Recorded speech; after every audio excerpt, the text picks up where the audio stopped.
क्या माता दी, कैसे हैं आप सब। आपका स्वागत है आपके ही YouTube चैनल पर। आज की इस वीडियो में हम बात करेंगे बृहस्पति की यानी कि गुरुवार के दिन की हमें क्या महा उपाय करने चाहिए जिससे हमारा जीवन में आ रही रुकावटें दूर हो जाएं। बृहस्पतिवार को कोई वीरवार कहता है, कोई गुरुवार कहता है, कोई बृहस्पतिवार कहता है और कोई इसे थर्सडे कहता है। विष्णु को अर्पित होता है ये दिन। बृहस्पति की हम बात करें तो ये बहुत ही खास ग्रह होता है लड़कियों के लिए। भी लड़कियां आपको देखी होंगी बहुत खूबसूरत दिखती हैं, बहुत सुंदर दिखाई देती हैं। के बच्चे कितने हैं, कितने कमरों के घर में वह रह रही है, पास बैंक बैलेंस कितना है, के पास जेवर कितना है, ये सब कुछ डिसाइड करता है बृहस्पति ग्रह। इसलिए हम महिलाओं के लिए यह बृहस्पति ग्रह तो बहुत ही खास है। पुरुषों के लिए भी इसका बहुत बड़ा मायने होता है। पुरुषों को और महिलाओं को बृहस्पति ग्रह का बहुत खास ध्यान रखना चाहिए। बृहस्पतिवार का दिन बेहद ही शुभ होता है। वार के दिन सुबह ब्रह्म मुहूर्त में उठना है, सर धोना नहीं होता, इस दिन नहाना होता है, नाखून इस दिन आपको नहीं काटने होते हैं, पार्लर आपको इस दिन नहीं जाना होता है, भाई लोगों को आज के दिन शेविंग नहीं करनी होती है। कपड़े तो मतलब कपड़े को तो ऐसा है कि एक रुमाल भी आपको धोकर नहीं रखना चाहिए। बाकी अगर आपको मजबूरी में करना भी पड़ सकता है, कहीं आपको कहीं जरूरी आना पड़ जाए अचानक से और वहाँ वीरवार का दिन है, तो ये नहीं है कि आप नहीं कर सकते। अगर मजबूरी में कहीं जाना पड़ रहा है तो आप नाखून भी काट सकते हैं, शेविंग भी कर सकते हैं, पर एक बार आप बृहस्पति भगवान से माफी मांग ले। बिना शेविंग के, बिना लंबे लंबे नाखूनों के आप चले गए तो वह आगे वाले आपके बारे में क्या सोचेंगे। इसलिए वैसे तो आपको पूरा ध्यान रखना ही चाहिए। आपको पता होना चाहिए कि कल वीरवार है तो आपको वेडनेसडे के दिन यानी कि बुधवार के रात को ही अपनी शेविंग, नाखून वगैरह काट लेने चाहिए।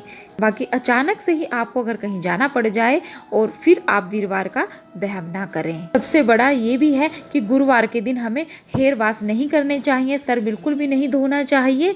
बाकी अगर कोई फंक्शन आ जाए या कोई त्योहार आ जाए तब आप धो सकते हैं। कहते हैं ना, वार से बड़ा त्योहार, तो तब आप हेयर वॉश कर सकते हैं। अगर उस दिन जैसे कि मेरा करवा चौथ का व्रत हुआ या कोई खास व्रत आ गया बीच में तो मैं उस दिन सर जरूर धोऊंगी, क्योंकि वार से बड़ा त्योहार। बात और आप दिमाग में रखे, आपको वार से बड़ा त्योहार तो है, आपको सर तो धोना ही है, पर उसमें आप चुटकी भर हल्दी डाल लें, वह वहम हमारा कट जाएगा। इस बात का आप ध्यान रख लें। ब्रह्म मुहूर्त में उठे, नहाए धोए, बेड़े में झाड़ू निकाल दे, अपने घर के मेन गेट पे एक लोटा जल छिड़काव कर दे, देसी गाय का दीपक माता लक्ष्मी के आगे आप जरूर जलाएं और फिर पूजा पाठ करें। अपने घर के मंदिर में, अपने घर में वीरवार के दिन थोड़ी मुट्ठी भर पीली सरसों जरूर छिड़कें। अपने सर पर भी थोड़ी सी पीली सरसों जरूर डालें। पूरे घर पर, सीढ़ियों पर, छत पर पीली सरसों मुट्ठी भर भर करके डाल दें। बाथरूम को छोड़कर हर जगह आप पीली सरसों डाल दें। पीली सरसों छिड़क कर फिर पूजा पाठ कर लें। आपके घर में 1 घंटे 2 घंटे बाद जैसे जो मेड आएगी वह साफ सफाई करते समय वो सरसों को निकाल देगी।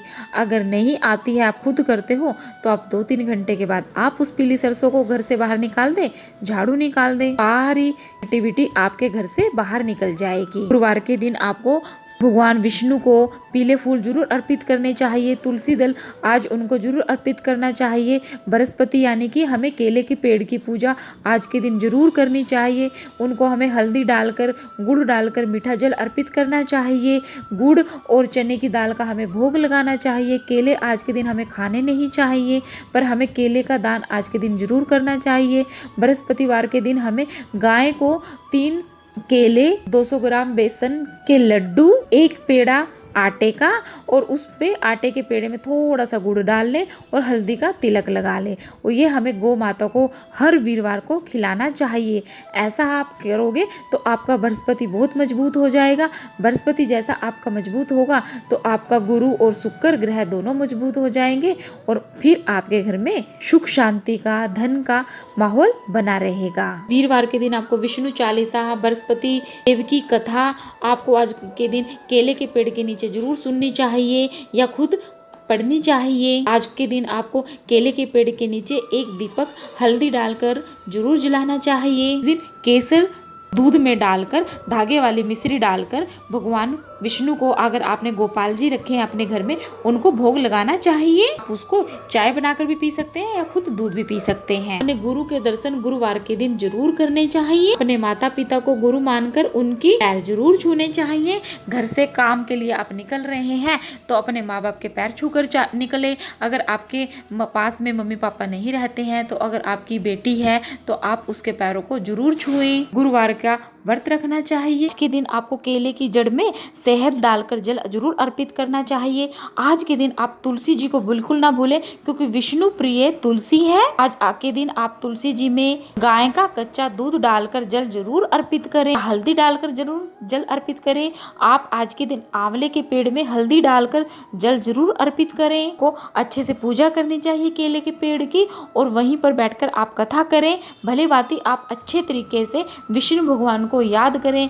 108 बार आप केले के पेड़ के नीचे बैठकर ओम नमो भगवते वासुदेवाय मंत्रों का आप जाप करें। इससे आपके घर में लक्ष्मी का वास होगा, दरिद्रता आपके घर से दूर भागेगी। काफी लोग गुरुवार के दिन व्रत रखते हैं। व्रत में वह काफी लोग गेहूं का आटा खा लेते हैं। गुरुवार के व्रत में आप खाना तो खाएं पर फलाहार करें। इस दिन आपको गेहूं का आटा नहीं खाना चाहिए, मतलब कि अन्न नहीं खाना चाहिए। आपकी मर्जी है, आपको जैसे आपके घर में रखते हैं वैसे आप रख सकते हैं। अगर आपको रोटी भी खानी है तो आप बेसन की खाएं, यानी कि इस व्रत में आप पीले व्यंजन खाएं। इस व्रत को आप 5 भी रख सकते हैं, 16 भी रख सकते हैं, 11 भी रख सकते हैं, 21 भी रख सकते हैं, या आप पूरे 1 साल के भी रख सकते हैं। यह व्रत अगर आप पति पत्नी जोड़े में रखते हैं तो दोनों ही पति पत्नी का गुरु भी मजबूत होता है, बृहस्पति भी मजबूत होता है। बृहस्पति जी की और गुरु की दोनों की कृपा बरसती है।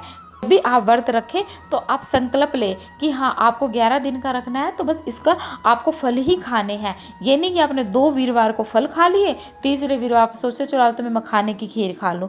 ऐसे नहीं, जो पहले दिन आपने संकल्प लिया होता है वैसे ही आपको यह अपने व्रत रखने होते हैं। व्रत में आप मूंग दाल का हलवा खा लो, पीले बेसन के लड्डू खा लो, या बेसन की रोटी खा लो दही के साथ। दही में थोड़ी सी चुटकी भर हल्दी डाल के खा लो, क्योंकि बृहस्पति के दिन वैसे भी हल्दी खानी चाहिए। आज के दिन आपको थोड़ी सी हल्दी, थोड़ा सा गुड़, थोड़ा जैसे कि चने की दाल, यानी कि 200 ग्राम हल्दी ले लो, 200 ग्राम गुड़ ले लो, 200 ग्राम चने की दाल ले लो। इन तीनों की एक पोटली बनाकर अपने सर पे 7 बार घुमाकर आप इसको किसी भी लक्ष्मी नारायण के मंदिर में रखाओ। यह आपका उतारा भी हो जाएगा और ये आपके हाथ से पीली चीजों का दान भी हो जाएगा। आप किसी जरूरतमंद को दे दो। आप पीले कलर की बर्फी बनाकर खा लो और भगवान को भी भोग लगा दो। जैसे कि मावा ले लो, मावे में केसर डाल लो, केसर डाल के उसके थोड़े से पेड़े बना लो और 1 गिलास दूध के साथ वह खा लो। आप बड़ा सिंपल है, आसानी से व्रत रखा जाता है। दिन सात्विक ही व्यंजन करना चाहिए, लहसुन प्याज नहीं खाना चाहिए। नॉर्मली अगर आप व्रत भी नहीं रखते हो तो भी आपको सात्विक खाना ही खाना चाहिए। इससे भगवान विष्णु बेहद प्रसन्न होते हैं और आपकी सभी मनोकामनाओं को पूरा करते हैं। गुरुवार के दिन किसी को आपको पैसे नहीं देने चाहिए। गुरुवार के दिन आपको अपने घर में पूरे तोबान का धुआं जरूर देना चाहिए। व्रत रखकर भी किसी तरह का कोई नशा नहीं करना चाहिए। इस दिन बाल खुले नहीं रखने चाहिए। ब्रह्म मुहूर्त में आज के दिन उठना चाहिए। वीरवार के दिन आपको पीले वस्त्र जरूर पहनने चाहिए। पीले कलर का एक दुपट्टा ओढ़ ले, पर आपको वस्त्र पीले ही पहनने चाहिए। गुरुवार के दिन आप अपने घर में कड़ी चावल जरूर बनाएं, ब्राह्मणों को खिलाएं, खुद खाएं। मेहमान आपके घर में जो आते हैं उन्हें भी आप वीरवार के दिन कड़ी जरूर खिलाएं, बहुत ही अच्छा रहता है। भगवान बृहस्पति देव को आपको केसर का भोग जरूर लगाना चाहिए। तो आप जब भी रखते हैं तो आपको शुक्ल पक्ष के पहले गुरुवार से ही व्रत स्टार्ट करने चाहिए। गुरुवार के दिन बृहस्पति देव, विष्णु भगवान, लक्ष्मी जी की भी पूजा होती है और साथ ही साथ साईं की भी पूजा होती है। साईं जी के मंदिर में जाते हैं तो आप गुरुवार के दिन साईं के मंदिर में जाएं, उन्हें प्रसाद भी चढ़ाएं। केले की पेड़ की पूजा करना, परिक्रमा करना, केला और केली का पेड़ अगर कहीं गार्डन में या किसी मंदिर में लगवाना बहुत ही अच्छा माना जाता है। केले का पेड़ कभी घर में ना लगाएं, क्योंकि केला सदा रहे अकेला। केले की एक खासियत होती है कि वो है अपने घर में अकेला ही रहता है, वह किसी को अपने आसपास रहने नहीं देता। इसलिए कभी भी आप गुरुवार के दिन केला अगर खाते हैं, गुरुवार के दिन आप केले के पेड़ की पूजा करते हैं, तो आप किसी बाहर मंदिर में जाएं, वहां जाकर आप केले के पेड़ की पूजा करें। के दिन आपको माथे पर केसर का तिलक जरूर लगाना चाहिए। आपके पास जेवर है, घर की महिलाएं अपना जेवर आज के दिन घर से मतलब की अलमारी से बाहर निकाल कर उन्हें थोड़ा सा गंगा जल से धोकर, थोड़ा सा हल्दी का तिलक लगाकर, अपने जेवर की पूजा करके उसके आगे एक गाय का घी का तिलक लगाकर, फिर अपने जेवर को वापस पीले कलर के कपड़े में बांध कर डब्बे में रख कर वापस अपनी तिजोरी में हाथ के हाथ रख दे। 10-15 मिनट में ये काम हो जाता है। ऐसा ना करें कि पूरा दिन ही आप उसको जेवरों को बाहर रखे जाए, फिर वो कोई उठा के ले जाए, फिर कह दे कि हमने तो वहाँ किसी के वीडियो में सुना था, वीडियो में देखकर हमने ऐसा कर लिया। नहीं, अपनी जिम्मेवारी समझे। घरों में दिन रात चौगुनी तरक्की होती है, तो जेवर बहुत ज्यादा बनता है। कभी भी आप बाजार में जेवर खरीदने जाएं, कोशिश करें आप जेवर बृहस्पतिवार या शुक्रवार के दिन ही खरीदें, ताकि जेवर पहले आप आकर भगवान को पहनाएं करके, फिर भगवान को बोले कि भगवान जी ये जेवर आपके हैं, अब आप मुझे ये उधार दे दें ताकि मैं इन जेवरों को पहन लूं। बार के दिन आप कम से कम सोने की चैन जरूर गले में पहन। तो मैं यहाँ पे एक छोटा सा उपाय बताती हूँ, आप और कुछ करें या ना करें, आपके हाथों में 2 सोने की चूड़ियां और उनके बीच में कांच की चूड़ियां होनी चाहिए।